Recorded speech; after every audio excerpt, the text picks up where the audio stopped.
coming up on Marriage Today with Jimmy and Karen. If I told her that there was something wrong with breakfast, all she heard was she was a horrible person. I wasn't saying she was a horrible person. I'm just saying you burned the biscuits. That's all I'm saying, Karen. Take them out quicker next time. Oh, well, you hate me and God can't love me and I'm ugly and fat. Well, okay. That's not what I'm saying. Okay. So, but I was also very defensive. And so, listen, when you won't let your spouse complain, the problems don't go away, they accumulate.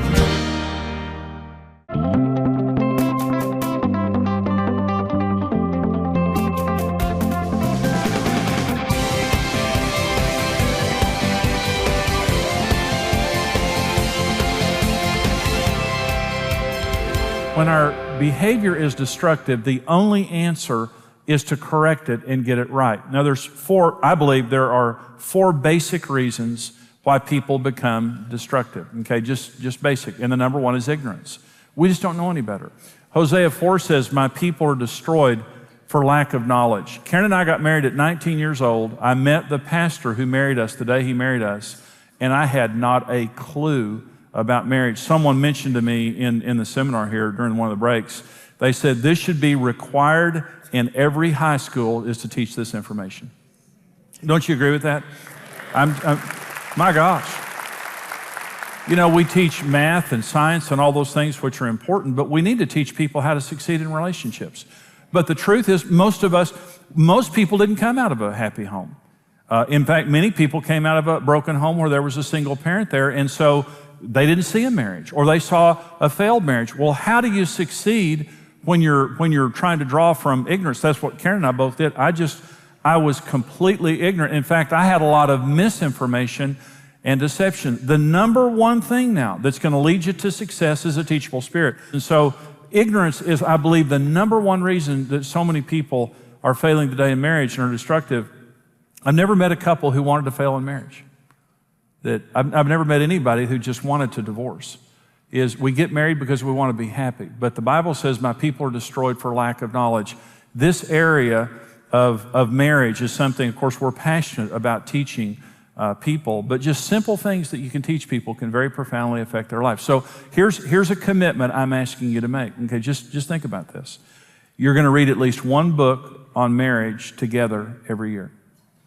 On finances, on communication, on sex, on intimacy, on dealing with your emotions, that you'll never stop learning. I do not consider myself a marriage expert. I consider myself a marriage student because I have not arrived and I'm still learning about marriage. And you go through seasons of life. And so maybe I did, get to a place in another season of our lives where, I knew how to deal with that, but now there's other things going on. We're in a different season with aging parents and grandchildren and things like that. And so we're going to be continuing education students in the area of marriage. I'm not going to be ignorant, in other words. I'm going to be teachable and continue to learn. Number two thing that causes people to be destructive is past hurts. Here's how to deal with your hurts of your past. You have to be honest. You just have to be honest and say, "I'm hurt." It's hard sometimes for men. Sometimes it's hard for women. Women are better at it than men, I think, but what I thought is if I ever show her weakness, the world is going to crumble. When I showed her weakness was when the world came together. My fear kept my hurt in the darkness, and it kept my life distorted and dysfunctional. But when I finally began to admit to Karen, Karen, I'm hurting. And I'm ashamed of this. I'm ashamed. This is when I finally started talking to Karen, that's what she wanted to hear. She knew I was messed up. My gosh, And she had heard some of the things that happened to me when I was growing up. And that's why she kept saying, "Jimmy, how did you feel about that?" I would just say, "Feel what? Karen, I don't know what you're talking about." I remember, I was telling you about my dad not coming to my games, and this is a silly thing. It's not the worst thing. Some of you have had much worse things happen than that. But I remember just looking on the sidelines for my dad, like kids would do. It wasn't there. You just deal with that. You just go on. But it made me feel rejected and frustrated and hurt. But I never dealt with it. I just stuffed it on the inside. I had to get to a place where my fears, the devil is the devil of darkness. Anything in darkness is under his domain. You can't kick the devil off of his own property, but you can shine the light and he has to leave. When your shame and pain is in the darkness, it is a breeding ground for the devil.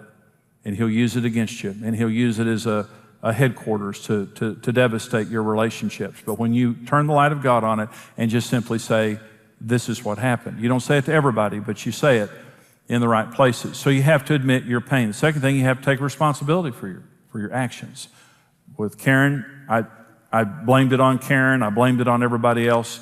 But I had to take responsibility for what I had done. Another thing is forgiveness. You have to forgive everybody. Forgiveness is the biggest issue of emotional healing. You say, how do I forgive? Jesus said, bless those who curse you. Pray for those who spitefully use you. I'm not a person who hates, but there's been a couple of people I hated, truly hated. My happy thought was their obituary.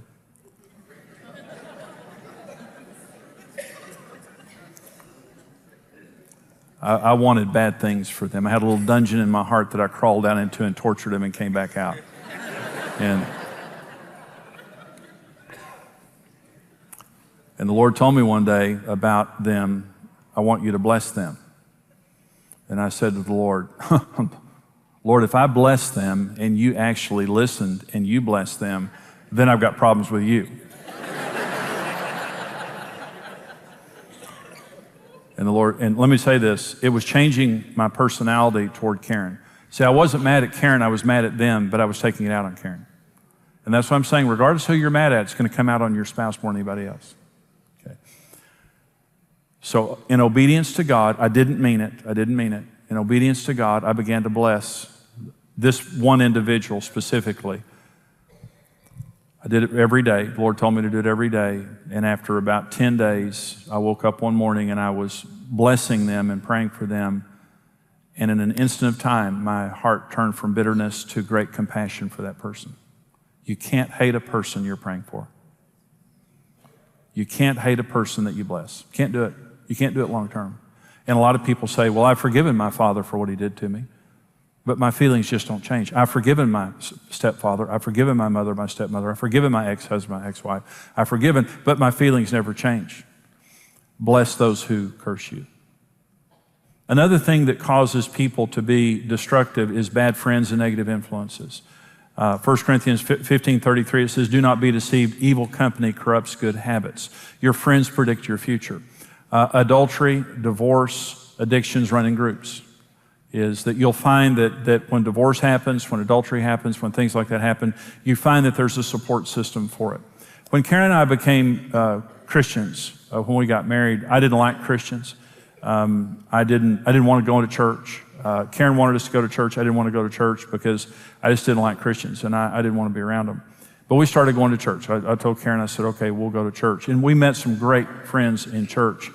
But I still smoked. And I felt so self-conscious because I felt like I was the least spiritual person in our church. And we went to church. This is one of these issues, there's like, we go to church one time and Karen signs us up for a discipleship class. And she says, I want us to go to this discipleship class. And I said, Karen, it was a small group. I could hide in a big group, but in small groups, I knew that people would find out how messed up I was, and I didn't want that. And so we go to this discipleship group. We walk in, and the leader of the group, there's 13 people in the group, the leader of the group says, well, we need a worship leader. Does anybody play the guitar? And Karen says, he plays the guitar, he'll lead worship. I think, you want to hear the Rolling Stones? Is that what you people worship to? Because I worship. Never played it in my life. I was struggling with stopping smoking at that point in time. I was about 25 years old, and I was trying to stop smoking, and I just felt very, very self-conscious in that group. Well, let me say this. The church is not a place where people don't have issues. Church is a place where we're all dealing with our issues. And we've decided to let Jesus deal with our issues. And that's the commonality of church, and everyone needs to be a part of church. You're going to be like your friends. I want a group of friends that encourage me to do the right thing. I don't want a group of friends around me that when I'm struggling in my marriage want me to go to happy hour or strip bars with them and encourage me to divorce. I want friends that when I'm going through marriage problems will tell me I'm the problem and encourage me to go to church with them and work on my issues. My friends, if I started complaining about Karen's, my friend would beat me up. They like Karen better than me anyway. But When you have bad friends and negative influences, they're going to influence your marriage in a bad way. Bad company corrupts good morals. And there's one other thing that causes destructive behavior, and that's defensiveness. John Gottman, University of Washington, they have 4 predictors of divorce. They can predict divorce with a 93% accuracy. And one of the predictors of divorce is defensiveness. Not allowing your spouse the right to complain. Being defensive when someone's trying to tell you something about yourself. And defensiveness means I will not allow my spouse the ability to process problems. I would not let, when Karen and I first got married, I didn't want her, and by the way, she wouldn't let me complain either because she had such low self-esteem that if I told her that there was something wrong with breakfast, all she heard was she was a horrible person. I wasn't saying she was a horrible person, I'm just saying you burned the biscuits. That's all I'm saying, Karen, take them out quicker next time. Oh, well, you hate me and I'm, God can't love me and I'm ugly and fat. Well, okay, that's not what I'm saying. Okay, so, but I was also very defensive. And so, listen, when you won't let your spouse complain, the problems don't go away, they accumulate. Okay. Defensiveness also means I will not validate your concerns. And validation, sometimes if I don't agree, at least I can validate and say, I understand that you're upset. And I understand that that's bothering you, what I'm doing. And just the validation. But defensiveness means I won't even validate it. It means I won't even entertain the possibility that there could be problems, that I'm the problem. In fact, what defensiveness says is you're the problem. But the reason I'm not letting you complain is because you're actually the problem. But defensiveness also means I'm emotionally weak. If a person who's emotionally healthy can listen to anything, doesn't mean I agree. It doesn't mean I'm going to lay down and play dead. But it just means say what you have to say and I'll process it. And I'll let you process it. Every functional family talks. Functional families talk. Dysfunctional families don't talk. In dysfunctional families, there's silence and secrets. And we just don't talk. We just don't process things. But in functional families, say what you want to say. Defensiveness destroys intimacy and feelings of goodwill. It inhibits honesty and the ability to share openly, and it locks problems into our relationship. Okay, so let me finish this message by talking about the 4 main destructive behaviors in marriage. Okay, number 1 is criticism. Criticism, Proverbs 18, death and life are in the power of the tongue, and those who love it will eat its fruit. And by the way, the next verse says, he who finds a good wife, or he who finds a wife finds a good thing and obtains favor from the Lord. There's a lot of reasons that we can become critical, but they're all devastating. And there are certain rules that we can use in our marriage. And first of all, it's the 10-to-1 rule. And that is, for every time I say anything negative, I'm going to say 10 things positive. And if I hadn't said 10 things positive, I haven't earned the right to complain. Okay, and I'm not talking about being critical. I'm just saying even complaining. You need to praise a lot more than you criticize, and if you don't, it's going to devastate the marriage. The second thing is this, and this is a huge issue, and that is, I take responsibility to build your self-esteem. I take responsibility to build my wife's self-esteem, and Karen takes responsibility to build mine. And by that I mean this, not only am I not going to be your critic, I'm going to be your biggest fan. It doesn't mean that I won't tell you if something's wrong. But there's a difference between criticizing and complaining. Criticizing means I'm pointing the finger at you, and this is all about you. Complaining just means I'm telling you how I feel. You can tell your spouse how you feel without being critical. I say to Karen, Karen, I don't know what you meant by that, but let me tell you how it made me feel. I'm not attacking her. I'm just saying, I don't know what you meant by that. I'm not saying you're a bad person or you intended to hurt me. But when you said that the other day, this is the way it made me feel. When I complain in that way, because it's about me, it's not about you. When I say it that way, she can hear it, everything's fine, and we go on. When I don't say it that way, when I say it with a more critical, accusatory tone, she immediately becomes on the defensive. And so I take responsibility to build your self-esteem, and if I'm going to complain to you, it means I've already earned the right to do that because I'm a lot more positive than I would ever be negative in our relationship. So that's a destructive behavior. The second is control and dominance. That means there's a disproportionate control of the relationship. Marriage is equal. All of your decisions you make together. That's just an ethic in marriage. No one controls the money. No one controls the children. No one controls the home. No one controls the schedule. Every decision we make together. And if you're naturally more of a dominant person, a choleric person, you've got to sit down. And if you're more of a naturally passive person, you have to stand up. But where there's dominance in a relationship, and there's as many dominant men as there are women, it's an equal issue. When you have dominance in a relationship, it's always destructive. In everything that I do today, Karen is my equal, and I will not act without her, period. I will not. I will not leave her behind, and she will not leave me behind. Everything we do together. Everything we do, we're in agreement on before we do it. And that is where intimacy and goodwill comes from, because we share our relationship and share our marriage. But where there's dominance, there's going to be destructiveness. Number 3, destructive behavior is checking out, and that's just emotional abandonment. In Hebrews 13, God says, I will never leave you or forsake you. And leave means physically leave, but forsake means turn your heart away. You can turn your heart away from a person you're sitting right next to because of hurt, because of disappointment, because of busyness or stress or temptation. You can literally emotionally check out of your marriage, and all adultery is preceded by emotional abandonment. All adultery is long before I had the adultery, I turned my heart away from you. And the commitment here is simply, it's destructive. You know that person's checked out. You can tell by the look on their face. You're just checked out. I don't know where you are, but you're not here. You're with somebody else doing something else. And God says, not only will I never physically leave you, I'll never turn my heart away. I will never emotionally, in all of eternity, our God will never emotionally abandon us. But let me tell you, He's had some good reasons to. Did you know that? We've broken His heart 1,000 times. But God made a decision. And let me say, God says that right up front. God says right up front in our relationship, I will never, you can do anything you want to do, I will never check out on you. Through disappointment, through pain, through hurt, through unmet needs, through whatever, I'm going to fight for this relationship, and I'm not going to turn my heart away. That, I checked out on Karen. I was not home. In fact, there were times, I'm ashamed to say this, there were times I'd be sitting at our dinner table so checked out, and I would wake up, and my family would be staring at me going, Dad? Dad? And I was just at work. I was a million miles away dealing with other problems, and I was checked out. And it affected our children. This is when they were young, and I was young in ministry, and it affected our kids. And thank God that, God healed me, and I changed and came back. But when you check out on a relationship, it causes damage. And the first is cruelty and abuse. We all suffer because of each other in marriage, and suffering is one thing, but the other is where it becomes abusive. Physically, mentally, emotionally, verbally. And for whatever reason, a person becomes abusive. And I just want to say this very clearly. Don't stay in an abusive relationship. Abuse means damage. It means that the grace is not there. And either mentally or verbally or physically, you're being abused in a certain manner that is damaging you. And you need to tell your spouse, I won't put up with this.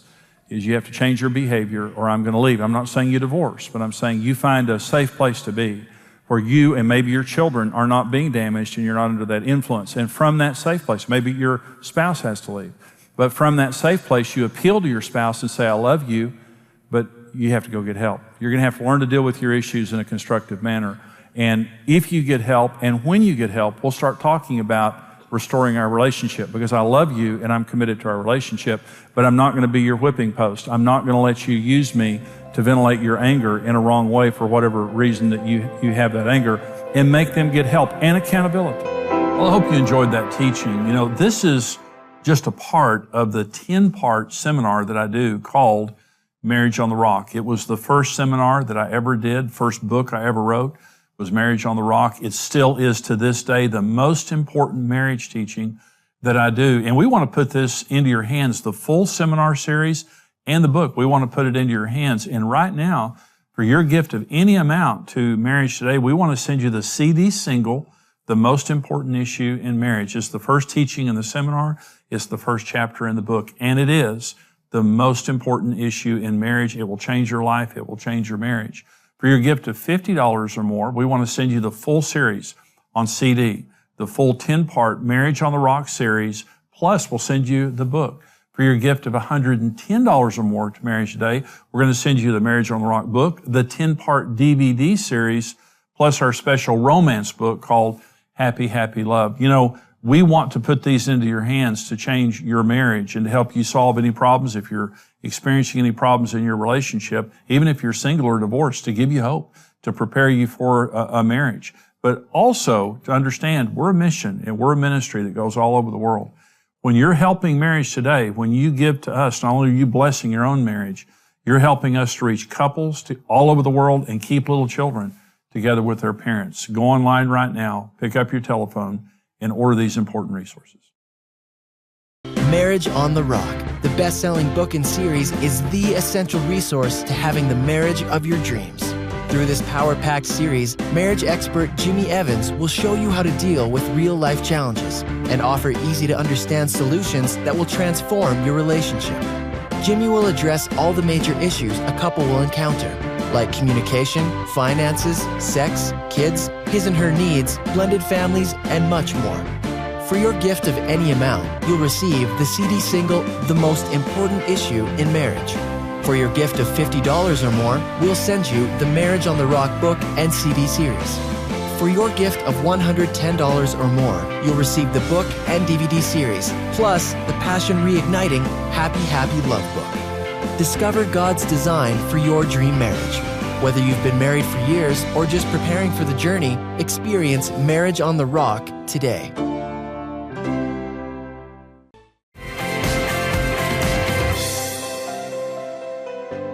Well, this is an important program because we're talking, Karen, about destructive husbands and wives.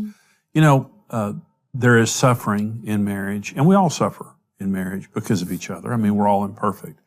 And then there's abuse. But destructive behavior just simply means the marriage is obviously being affected in a very negative way. There may or may not be abuse, but with destructive behavior, it just means it's just going to do more damage the longer it goes on. Now, we had a destructive relationship. I was a destructive spouse, very verbally abusive, very dominant. So let's talk for just a minute, Karen. There's two sides to this issue. There's the side of the person who's destructive that I talked about. Then there's the side of the person who's on the other end of it. And you're in a marriage, and I know many of you are in a marriage where there's a person who is destructive. Now, you responded righteously, and it changed me. I mean, it was huge. But the person that's destructive many times doesn't change. So what did you do? Well, I love this story because, it's hopeful for anyone, whether you're the destructive person or like I was. And that is, when you realize you can't change a person, when you realize, okay, we've been doing this thing over and over and over again and nothing's changed, maybe we should try something different. And so that's what kind of clicked with me. I remember thinking, I can see right now, because of your strength, of your personality and the way you're able to use words so well. And I would be okay, wait, I gotta think. And so because of my past having so much self-hate, I had so much internal issues anyway. And so I remember waking up one day and thinking, I'm sick of this. I can't stand this anymore. I don't want this anymore. I don't want to live like this. And, what can I do? And I know it was the grace of God. And he just encouraged me, to start finding out who I am in God. Start reading the Bible and see what God says. And because we were Christians, we knew that we should, there's a certain way a Christian should be, and we weren't being that way. And so as I started reading, it just began to change me supernaturally. I mean, I love to say that the Word of God is alive. It's active. It's able to go into places that we don't even know about. And, we used to, when we were going through what we went through, I called it sin. Later on they start calling it dysfunctional or you're codependent. Well, we didn't have those words. We only had you're sinning, and sinning basically is you're not treating another person right, or you're not treating yourself right. And so, I started focusing on that. Lord, I don't want to be that way. I don't want to be full of self-hatred. I want to be positive in our marriage. I want to be kind. I want to be patient and loving. And as the Lord started healing those things in me that were wrong, and a lot of it was thinking, the strongholds that were in my mind of certain thinking patterns that were so wrong. And so the Lord started, showing me things and helping me, and He was very patient with me because it took a long time. And then as I started getting myself healed, I realized my part was to treat you right no matter how you acted. No matter what you said to me, my choices of how I treated you were just as important as the destruction that you were doing. Well, Karen, you made a righteous response to my destructive behavior. And it's the only thing that changed me. If you would have kept fighting with me, I would have kept fighting with you. Yeah. But you did the right thing first, and it really disarmed the destructive behavior. And that's what this teaching is about. So wherever you are, man or woman, you know, whatever side of this that you're on, understand that this destructive behavior, you know, turn it to God and trust God. Don't keep doing it the way you've been doing it. But just like Karen said, turn it to God and believe God that He can do a miracle for your marriage. We hope that this is helpful to you. We want you to become a partner with us. If you're not already a partner with Marriage Today, here's how you can do it. When you stand with Marriage Today, your individual effort multiplies with other like-minded partners. And together, we can rebuild the dream of marriage for couples around the world. Being a rock-solid partner with Marriage Today grants you immediate access to an exclusive library of the ministry's resources and intimately connects you with our mission of helping couples succeed in marriage. That's really why we became rock solid partners, just because there was so much available to help us to help other marriages heal the way that we have. That's why we're tied into the ministry. We want to be able to bless and give so they can keep doing what they're doing. You're guaranteed if you listen to any of the resources, you read the resources, you come to a conference, you will be changed. Everyone has something to give, and there are millions of unreached couples who desperately need the marriage-strengthening resources of Marriage Today. That's why we need you to join us. Become a rock-solid partner with the ministry and mission of Marriage Today. Thank you for watching Marriage Today with Jimmy and Karen. Subscribe to Marriage Today's YouTube channel for more marriage-building videos and updates.